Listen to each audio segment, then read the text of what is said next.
Este programa incluye dramatizaciones de hechos reales y sus protagonistas. Algunos nombres se cambiaron. Este programa está orientado a público adulto. Contiene imágenes que podrían incomodar a algunos televidentes. Se recomienda discreción.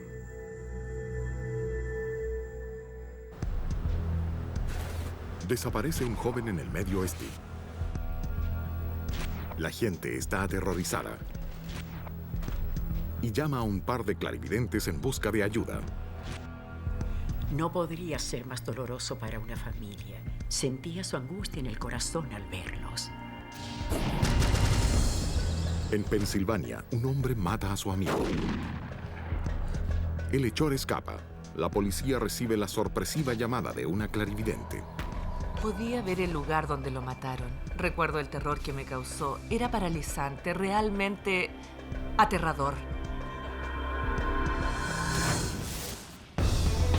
Cuando las pistas escasean y las respuestas son vagas, los investigadores algunas veces deben recurrir a los clarividentes.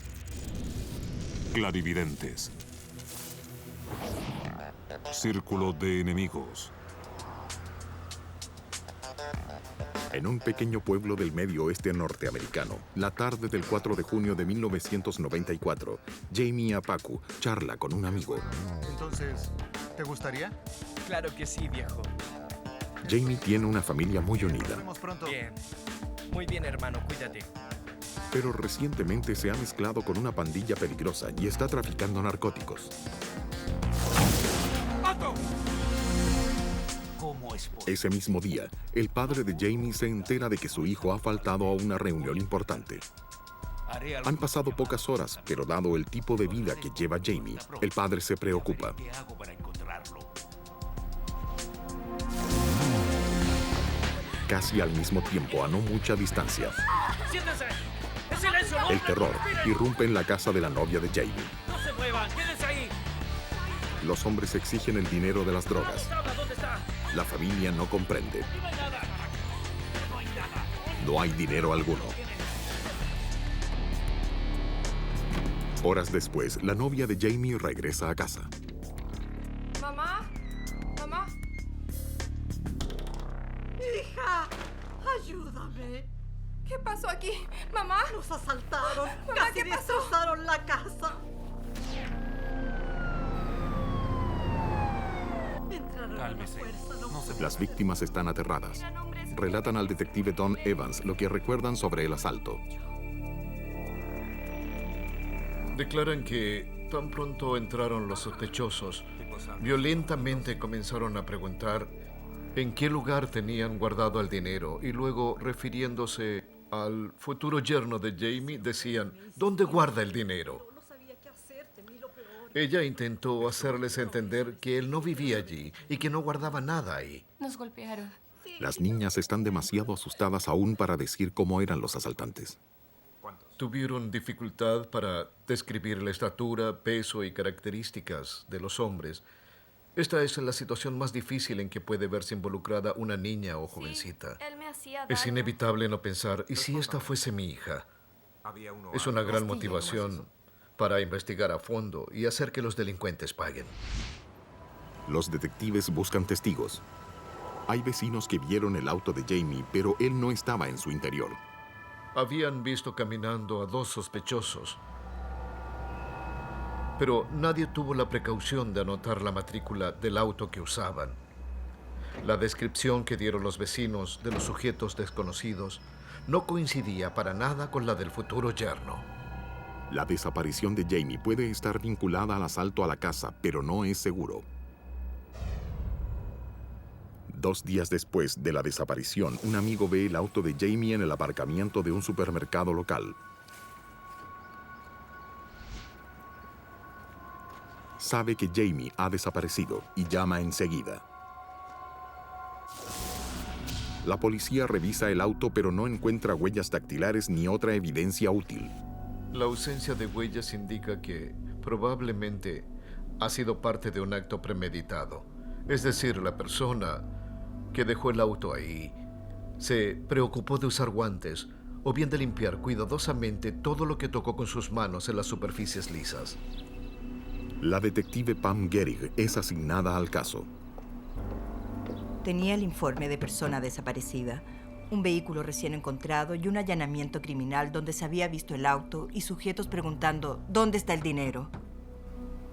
Pensé, no es un caso tan sencillo de un señor aburrido que decide apartarse del mundo por un par de días. Quiero conservar mi dinero. Soy un hombre correcto. En cualquier clase de investigación como esta sobre personas desaparecidas, se empieza con aquellos más cercanos al sujeto y se amplía el círculo. Es como las ondas en una laguna. Soy policía. Quiero hablar con Encontrar respuestas será difícil en un mundo que rechaza a los policías. Déjeme pasar. Cuando quieres hablar con amigos de alguien, casi siempre estos se niegan. Y si hay problemas de drogas, se niegan a cooperar también. No quieren dar información alguna, pero trato de ser correcta con ellos. Para que hablen les digo, ahora no me interesa lo que tú haces, asunto tuyo. Estoy interesada en una cosa, en una y nada más, encontrar a un desaparecido. Es todo lo que me interesa, y si tienes alguna información, quiero que me la des ahora. Y entonces les digo, ¿vas a hablar o quieres que traiga una orden? Piénselo bien. El progreso es lento. Casi todos los amigos y conocidos de Jamie dicen no tener la menor idea. Todo lo que decían era siempre dudoso. A veces seguíamos una pista y de pronto se disipaba o no tenía base. 15 días después de la desaparición y asalto a la casa, la policía continúa sin encontrar pistas. La familia de Jamie hace lo que puede. Ofrece una recompensa de $5,000. Eso genera muchas llamadas, pero nada concreto. Desaparecido, Jamie Apaku. La policía sigue presionando. Hace saber a los grupos traficantes de droga que la investigación no ha sido archivada. Poco a poco van armando el cuadro. Se ha sabido que alguien mató a Jamie. Y es posible una conexión con pandillas de la costa oeste. Entrevisté 30 o 40 personas durante un periodo prolongado. Hubo referencias a bandas organizadas en este incidente, pero no pude confirmar si existían fundamentos. Detecta además conflictos locales. Hay quienes dicen que Jamie tuvo problemas con un traficante del sector llamado Damian Remick. ¿Vas a darme mi dinero, sí o no? Dale el dinero. Supuestamente, por lo que sospechábamos, Remick debía a Jamie una alta suma de dinero. $40,000, quizás más. Jamie estaba realmente enfurecido, solo quería cobrar su dinero, por lo que había hecho saber que iba a cobrar como fuera, y que esto no se quedaría así.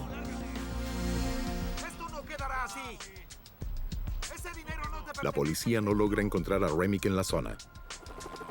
Se sabe que está vinculado a traficantes de la costa oeste, de modo que se pide la colaboración de las autoridades locales.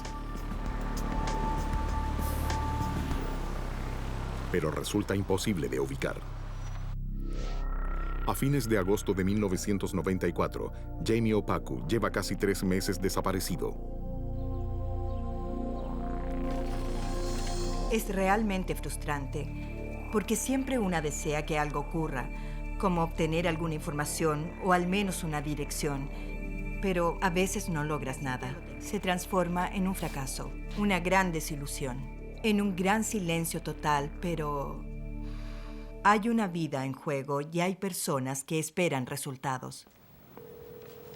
Preocupado, el padre de Jamie busca otro camino. Sí, soy Nita Lee. Consulta con la clarividente local, Nita Lee, y le pide que se reúna con la detective Gehrig. Bien, anotaré el nombre de la detective que usted La clarividente acepta. Para Gehrig, esto es inusitado. El padre me llamó para preguntarme, casi para rogarme, si yo hablaría con una clarividente muy conocida. En casos de esta naturaleza, cuando la información es poca o no existe, una tiene que ser flexible. Te sales algo de lo formal y pruebas lo que no es convencional. Ella me dijo que tenía una visión de muerte. Dramatización. También me dijo que ha captado que el cadáver está al noreste de la ciudad entre los suburbios y el límite estatal. ¿Al noreste? Así es. También indicó que había un edificio o un galpón metálico cerca del cuerpo. Además, una vía férrea por la que pasaba un tren a las 9 de la mañana, el que se detenía en el cruce y separaba la ciudad de los suburbios, y que durante mucho tiempo él podía oír el silbato del tren a las 9 en punto cada mañana. Tengo la seguridad que dejaron su Son cuerpo. detalles interesantes, Estoy muy confiada en que podrán hallar pero no suficientemente específicos para ellos. ferrocarril cerca de un galpón. Necesitarán más. A 2.500 kilómetros de distancia, en Concord, California, otra clarividente, la doctora Sally Heading, recibe una carta del padre de Jamie pidiéndole ayuda. Tuve el presentimiento de que no iba a poder proporcionarle lo que él íntimamente anhelaba en su corazón. Vale decir, la vida de su hijo.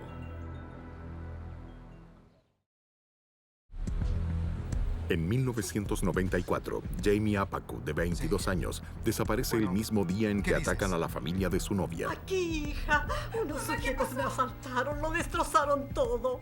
Quiero ese dinero. La policía oye rumores de que el traficante Damien Remick estaría involucrado, ¡Tú no me asustas, matón! pero no tiene pruebas.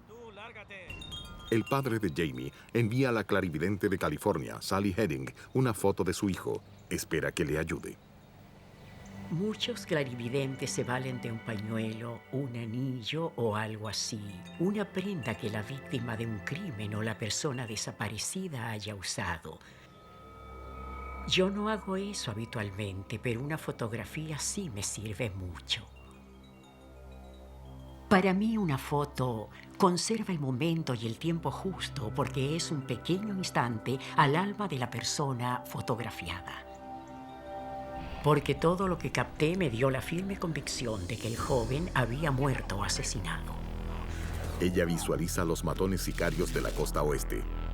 Sentí poderosamente a través de la visión que 3 hombres actuaban violentamente. Una transacción se había estropeado. Alguien no había entregado el dinero comprometido y había orden de eliminarlo. Sally llama a la detective Pam Gehrig inmediatamente. Sally Heading me dijo que estaba segura que había muerto. A él lo llevaron a un El sitio estaba al noreste de la ciudad.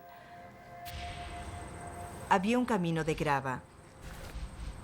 También un letrero con las palabras escritas Hereford o ganado.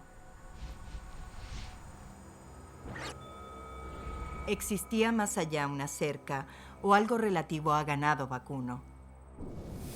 La detective Gehrig recuerda su conversación con la otra clarividente, Nita Lee.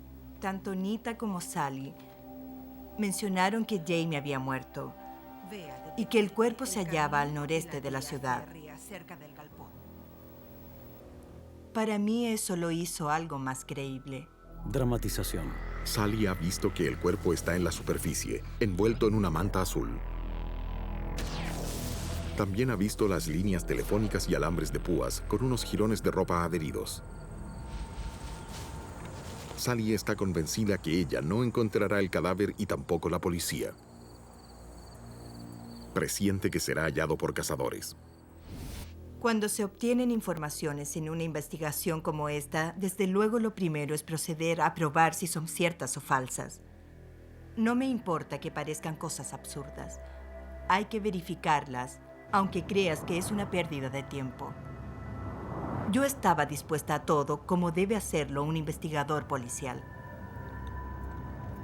La detective va en busca de los lugares pronosticados. Al noreste había una zona como la que me describieron las clarividentes. Encontré un terreno con una vía férrea. Y más allá encontré un galpón metálico. Pero es un lugar enorme. El cuerpo puede estar en cualquier parte. Contacté al sheriff del condado y él mencionó una mina antigua y abandonada en la zona, la que se ofreció a inspeccionar para informarme después y tratar de ayudarme. La búsqueda en la mina no da resultado. Otro esfuerzo en vano. En octubre de 1994, el caso sigue sin progreso alguno y la familia de Jamie no soporta la ansiedad. El padre ruega a Sally que se reúnan para hacer un nuevo intento. La policía no ha tenido éxito para encontrar... Sally se resiste. No sé. Mi reticencia a ir al lugar que me pedía el padre no se debía a falta de interés en ayudar a la persona. Yo no creía que Jamie podría ser hallado con vida. Yo misma le había dicho a un detective de homicidios en una ocasión que sería encontrado por unos cazadores y que eso iba a ocurrir por casualidad. Pero acepté viajar. En todo caso criminal tengo una regla fija, que seré recibida en el aeropuerto por un detective de homicidios y nadie más, y que estará de civil con un auto sin distintivos y que no habrá prensa enterada. No quiero toda esa energía caótica en medios de prensa. No busco reportajes que revelen dónde estoy o lo que estoy haciendo, porque eso provoca interferencia. Le pedí al detective ir al límite noroeste y ver qué ocurre desde ahí. Sally visualiza a los asesinos llevando el cadáver. Ellos quisieron alejarse lo más posible para cubrir las huellas del crimen, pero no estaban dispuestos a viajar muchas horas. Tuve la impresión que ellos ni siquiera conocían el lugar. Siguiendo al noreste, Sally siente que está cada vez más cerca. Yo decía, adelante, vamos bien. Llegamos a una propiedad que tenía un camino como el que yo había visualizado, gravilla compactada.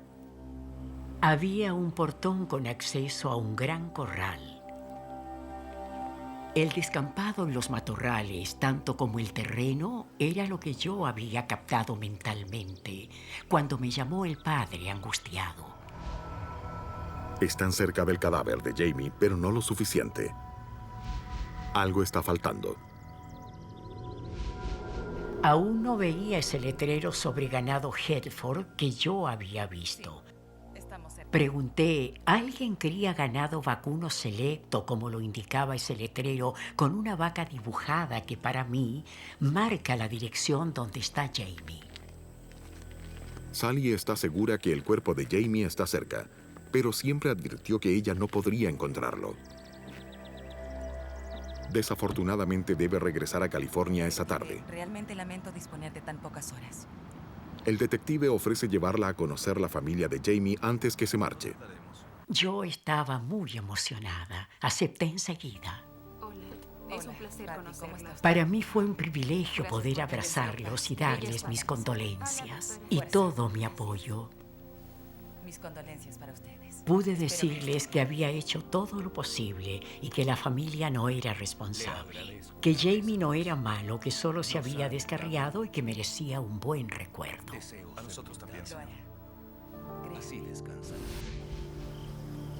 Luego de marcharse Sally, las autoridades logran permiso para inspeccionar la hacienda ganadera que ella ha indicado. 2 agentes del servicio rural buscaban una sepultura. Un cuerpo, algo sobre tierra o debajo de ella. Cualquier pista posible en el terreno privado. Pero no hallaron nada. Transcurrió otro mes. Luego, en noviembre de 1994, más de 5 meses después de la desaparición de Jamie, 2 cazadores rastreaban venados al noreste de la ciudad en la zona en que Sally Heading había dicho que se hallaría el cadáver.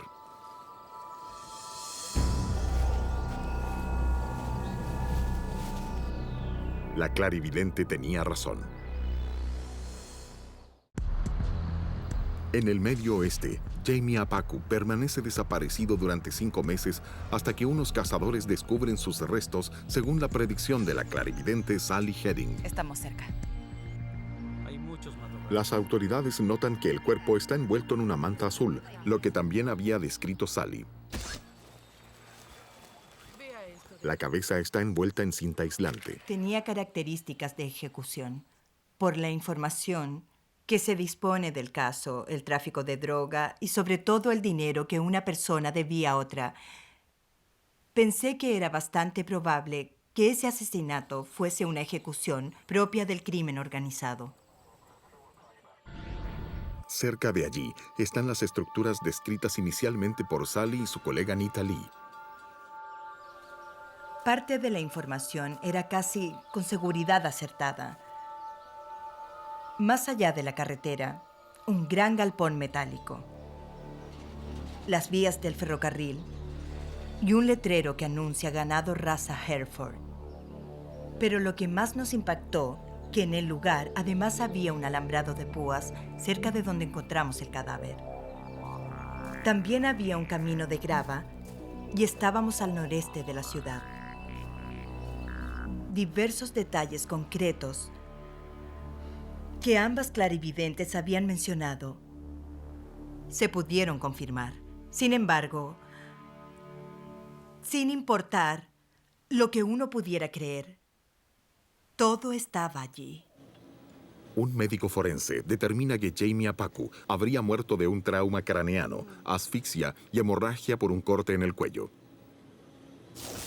Pero no hay indicio de quién lo asesinó. 2 meses después se presenta otra pista, cuando los investigadores consiguen un informante, según el detective Dan Evans. Creo que lo hizo hablar el hecho que estaba en prisión por un delito no relacionado y confiaba en obtener algún beneficio si cooperaba de buena voluntad en nuestra investigación de homicidio.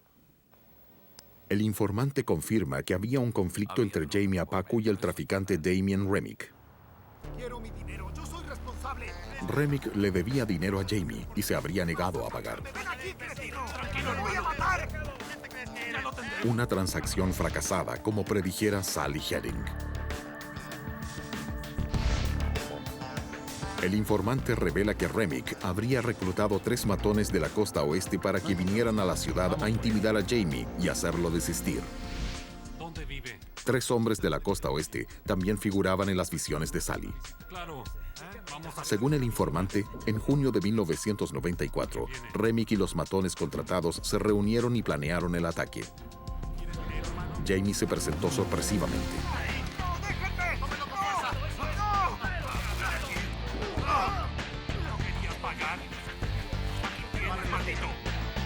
¡Vamos, rápido!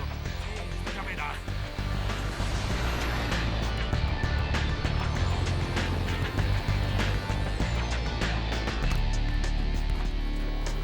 El informante agrega que Remick quería asegurarse de que Jamie muriera y lo degolló. Fue lo que hizo. Acepta testificar. Cualquier detective se complace cuando llega a una etapa del caso en que todas sus teorías se comprueban, cuando especulaciones y conjeturas pasan a ser hechos verificables como resultados de una buena investigación. Esa es la mejor recompensa posible. Los investigadores se contactan con la policía de la costa oeste, que rápidamente encuentra y arresta a Damien Remick por el asesinato de Jamie Apaku. Lentamente, eso es. Hagan lo que quieran. Idiotas. También arrestan a los 3 cómplices de Remick. Los 4 se declaran culpables de asesinato en segundo grado y son condenados a 10 años de prisión. 2 de los cómplices confiesan el asalto contra la familia de la novia de Jamie y reciben otras condenas de 5 y 10 años más. Me alegré que terminara el calvario de esa hermosa familia. Creo que jamás un hogar debe sufrir tanto pesar como el soportado por ellos. Era difícil estar con esas personas sin emocionarse. Su dolor era muy grande. Podías palparlo, te invadía. También lo fue para nosotros. Además, y esto es muy importante, me tranquiliza que los hombres que cometieron el crimen estén recibiendo su castigo. Se ha hecho justicia, y eso es muy bueno. En las afueras de un pueblo rural de Pensilvania Oriental, la policía encuentra el cuerpo de un hombre que fue asesinado a sangre fría. No hay testigos, no hay motivo aparente. Mark Arnold, de 62 años, ha muerto de un escopetazo en el pecho. A quemarropa. ¿Dónde se enciende la luz? Poco después de medianoche suena un teléfono. Uno de varios que Arnold mantenía en una extraña colección. Dame la linterna. Era una pariente del fallecido. Quería saber qué estaba pasando. Sí, este es. Hola. El detective Paul Sekman tiene que dar la terrible noticia, pero no puede responder todas las preguntas aún. En la casa de su padre se cometió un crimen. Expliqué que habíamos iniciado la investigación y que nos pondríamos en contacto con la familia en las próximas horas. Atención, no encontramos al sospechoso. La policía busca la identificación del auto desaparecido de Arnold en el registro automotriz. Las unidades de la zona se mantienen a la expectativa para encontrarlo. En esos momentos, pensamos que el vehículo estaba en poder de quien había cometido el homicidio. Entretanto, el asesino podría estar a cientos de kilómetros de distancia. A la mañana siguiente, Sekman se dirige a entrevistar a la familia de la víctima y a su empleador para saber más sobre Mark Arnold. Tenía la característica de ser una persona muy solitaria, pero era un hombre de familia muy preocupado. Era una persona que tenía contacto con sus hijos en forma habitual. Arnold vivía solo en las afueras del pueblo en una propiedad de su empleador. Rara vez tenía visitantes, excepto por un amigo que en ocasiones le hacía compañía. Esa persona era Bob Wise. Según pudimos deducir en la entrevista, se había producido un quiebre entre la víctima y ese tal Bob Wise. Arnold se había quejado que Wise siempre robaba cosas, sobre todo alimentos y cigarrillos. ¿Qué demonios estás haciendo aquí? En varias ocasiones, Wise entró a la casa a robar. ¿De qué llave estás hablando? Esta es mi casa. La amistad se terminó. Lárgate aquí. Incluso, Arnold denunció ante la policía la actitud de Wise, acusándolo de allanamiento de morada, robo y falsificación de cheques.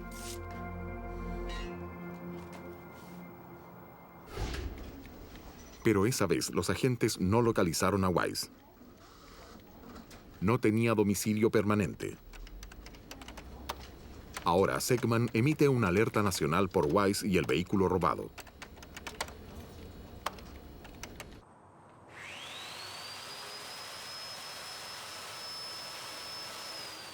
En preparación de un probable juicio, la ayudante del fiscal distrital, Deidre Eshelman, visita la escena del crimen.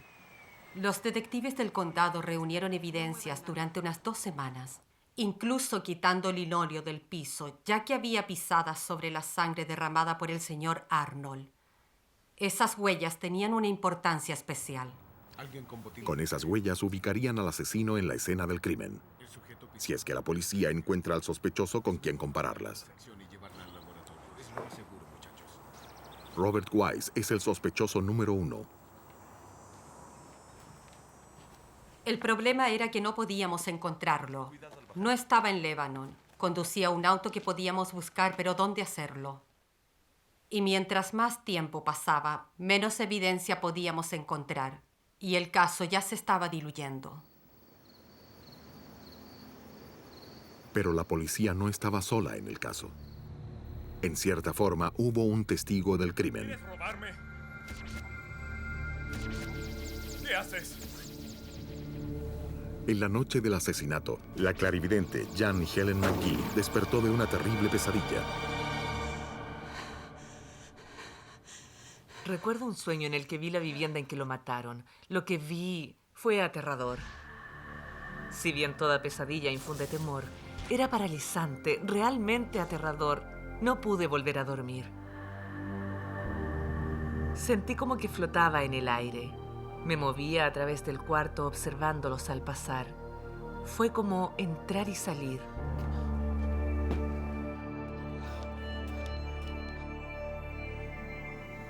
La víctima tenía una veintena de teléfonos prácticamente desparramados por todo el cuarto. Uno de ellos estaba conectado. llegué a la conclusión que, con cierta frecuencia, debió hablar por ese teléfono con el hombre que lo asesinó con tanta crueldad. Esperando que solo fuese un sueño, se volvió a dormir. Al día siguiente, una voz en mi mente me dijo: compra el periódico de Harrisburg. Extrañamente, porque casi nunca lo hago, ya que vivo en Lebanon. No es mi costumbre. La voz insistió: compra ese. Lo compré entonces, y ahí estaba esa fotografía de la casa que vi en mi sueño. Es exactamente el edificio que vi en mi pesadilla. El esposo de Jan Helen la insta a llamar a la policía. Me sentí como en medio de la escena del crimen, siendo la única testigo. Tienes que llamar. Debes hacerlo, aunque esto altere tu existencia, aunque sepas que te traerá angustia y tristeza cuando surja el tema de nuevo. Tuve que reconocerlo. Era la única actitud correcta que podía tomar una persona como yo. Hola. Le habla Jan Helen McGee. Al comienzo, Segman estaba escéptico. Tuve un sueño anoche y bueno, quiero contárselo a usted. Pero cuando Jan Helen menciona todos los teléfonos y dice que el asesino se llama Bob, la escucha con especial atención. Esos detalles no se habían dado a la publicidad. No era algo que estuviera en los medios, en los periódicos. Me provocó curiosidad. Arreglé para que ella fuese a la escena del crimen y constatara qué clase de sensación o vibración captaría en el lugar.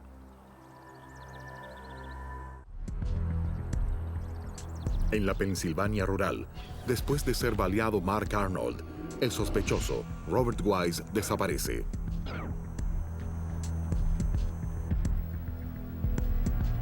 Los detectives llevan a Jan Helen McGee a la escena del crimen con la esperanza que proporcione una pista sobre el paradero del sospechoso. Resultó ser un lugar espeluznante. No me sentí bien porque era deprimente para cualquiera. Muy deprimente. Muy deprimente. Cuando ve los teléfonos que aparecieron en su sueño, adquiere confianza. ¿Qué le parece? Dice al detective Paul Segman que ve a los dos hombres involucrados.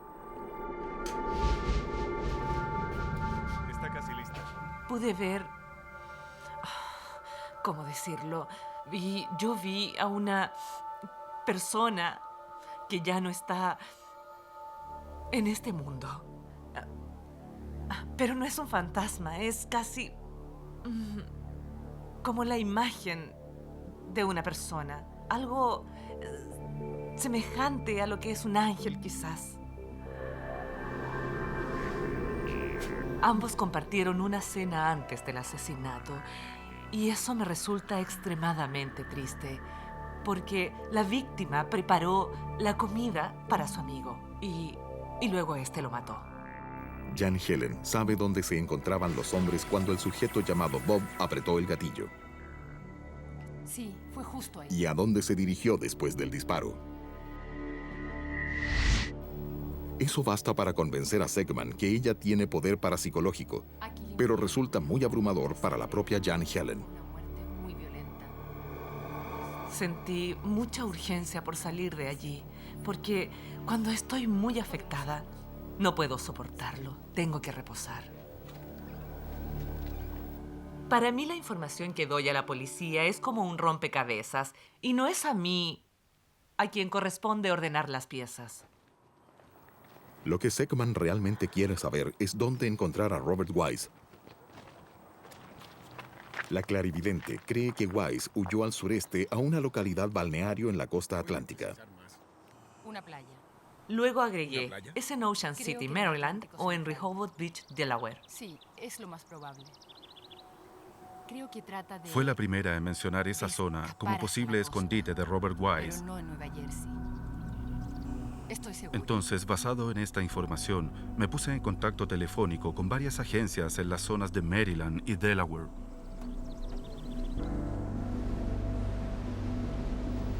Segman se entera de un robo reciente en la costa de Delaware.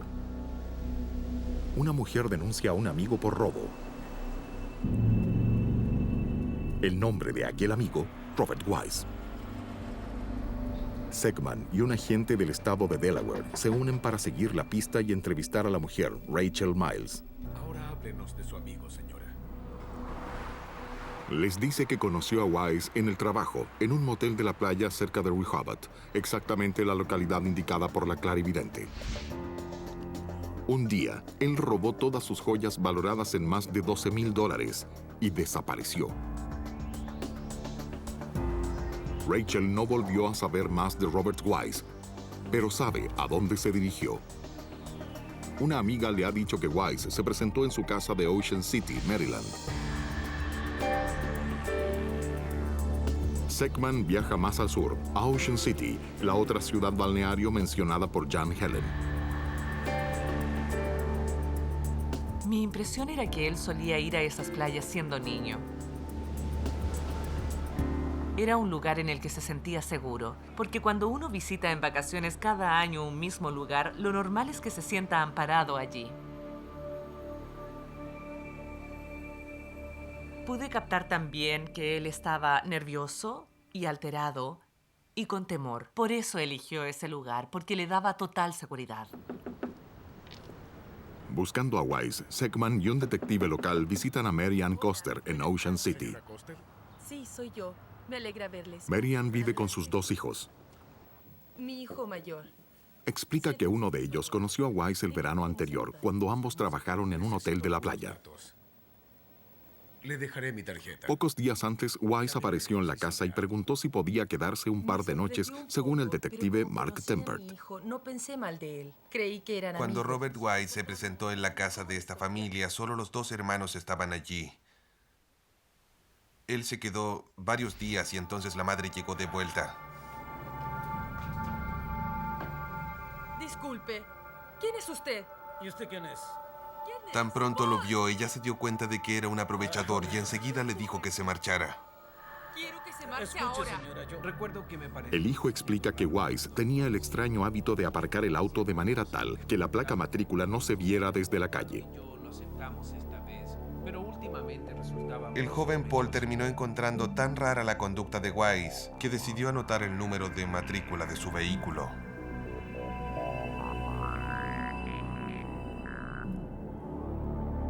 Es el auto de Mark Arnold.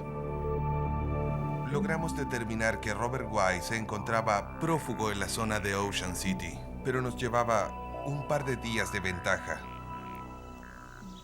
Los detectives encuentran otros residentes de Ocean City ¿Qué fue eso? No, nada. que dicen que Wise se ha hecho el invitado ¿Por qué entró con eso en mi casa? y que llegó con una escopeta recortada a sus hogares. Comprendo que es algo inquietante que un individuo se presente en tu casa y que llegado cierto momento te muestre una escopeta recortada. Quizás por eso le pedían que se marchara a eso de las 11 de la noche y le decían: escuche, se acabó la hospitalidad. Fuera de aquí.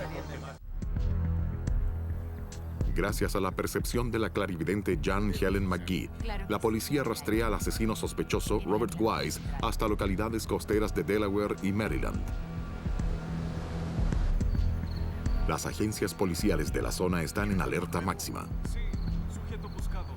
Aquí tiene. Entendido. Es peligroso. Distribuyen una foto de Wise y la descripción del auto robado que usa. Es muy peligroso.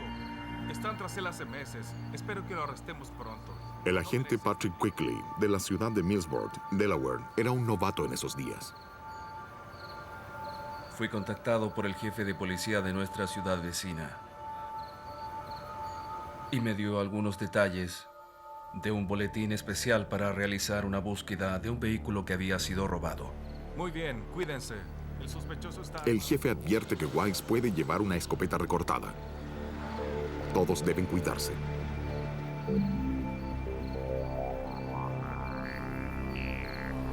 Solo 15 minutos después, el agente Quigley ve un auto que se parece al que Wise robó tras el asesinato.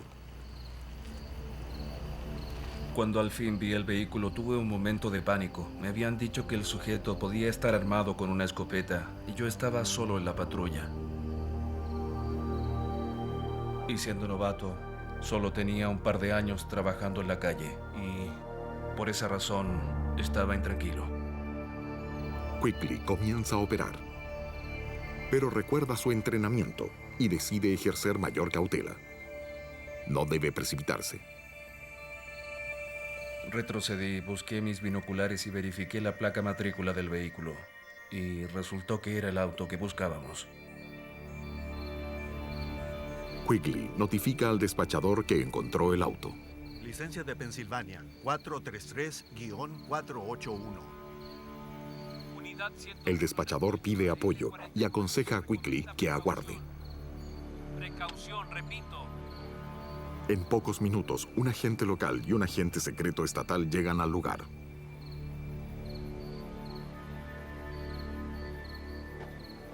En esa ocasión, el agente del municipio local y yo disponíamos de escopetas, de modo que por razonamiento lógico tendría que ser el agente estatal quien tratara de abordar el auto, ya que llevaba un arma corta y tendría una mano libre para poder usar su arma.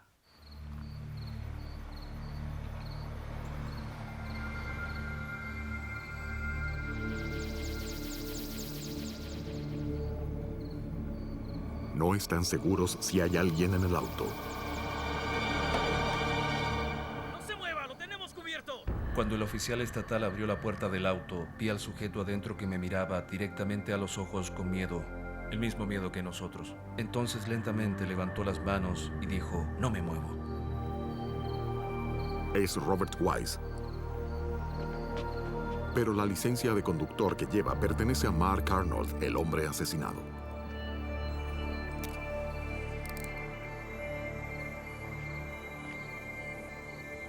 Quigley encuentra otra licencia de Pensilvania con el verdadero nombre y la fotografía del sospechoso. ¿Es suya? Sí. Los agentes también encuentran una escopeta recortada en el asiento trasero del vehículo. Por suerte, Wise no la usó al ser enfrentado. Provisiones adquiridas por el señor Arnold con su última paga el día de su muerte estaban aún en la cajuela del auto. Encontramos el arma usada para matarlo en el vehículo y también cartuchos iguales a la munición de calibre similar que el asesino había disparado contra Arnold aquella noche.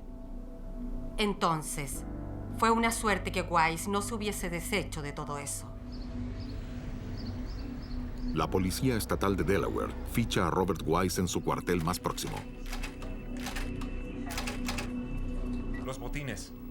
Requisan los botines y ropa de Wise como evidencia para la ayudante del fiscal distrital, Deidre Heschelman. Lo que resultó más convincente para el jurado fueron las huellas de los botines. Un laboratorio del FBI establece que los botines de Wise marcaron las pisadas que había en la escena del crimen. Sin esos elementos, ¿cómo podríamos probar que ese inculpado había estado en la casa? Y lo habíamos detenido con los botines puestos. Un golpe de suerte. ¿Zapatos? Robert Wise nunca admitió haber matado a Mark Arnold. Vístase. Pero las pruebas tangibles convencen al jurado que es culpable de asesinato en segundo grado. Y el juez lo condena a cadena perpetua más 12 años y medio. Fue la primera vez en que el detective Paul Seckman usó a una clarividente en un caso de homicidio. No conozco a fondo la clarividencia, pero sé que funcionó bien en este caso y su influencia en mi investigación. Creo firmemente que hay que emplear todo recurso disponible para adelantar una investigación con el fin de detener a los culpables. Fue así como procedí en este caso. Jan Helen se alegra de que sus notables dones psíquicos hayan tenido tan buen uso. Pero la naturaleza de su habilidad es casi un misterio incluso para ella. Este don que yo poseo no puede tocarse ni probarse. Para mí es como el amor. No puedes probar el amor. En el sentido de decir, ¿cómo sabes que amas? Bueno, es un sentimiento. No puede palparse, no puedes probarlo, pero es real. Real o no, la evidencia psíquica no es aún admisible en las cortes de Pensilvania. Hace 25 años, cuando me inicié, el ADN no era admisible. Porque los polígrafos nos aceptan en los tribunales de Pensilvania. ¿Quién soy yo para decir que la clarividencia no se admita? No me importa que no la acepten en la corte. Me interesa que nos ayude a encontrar buena evidencia que pueda usarse para acusar culpables ante los tribunales, ya sea ADN, polígrafo o clarividencia. Si me dan pruebas para acusaciones verdaderas, estoy dispuesta. Ya debo irme. Un hombre joven asesinado por una pandilla criminal a la que provocó. Otro hombre asesinado por alguien a quien consideraba su amigo. Ninguno pensó lo que podría ocurrirles, pero les ocurrió. Por eso, policías decididos y clarividentes notables trabajaron juntos Sí, al noreste. para llevar a los asesinos a prisión.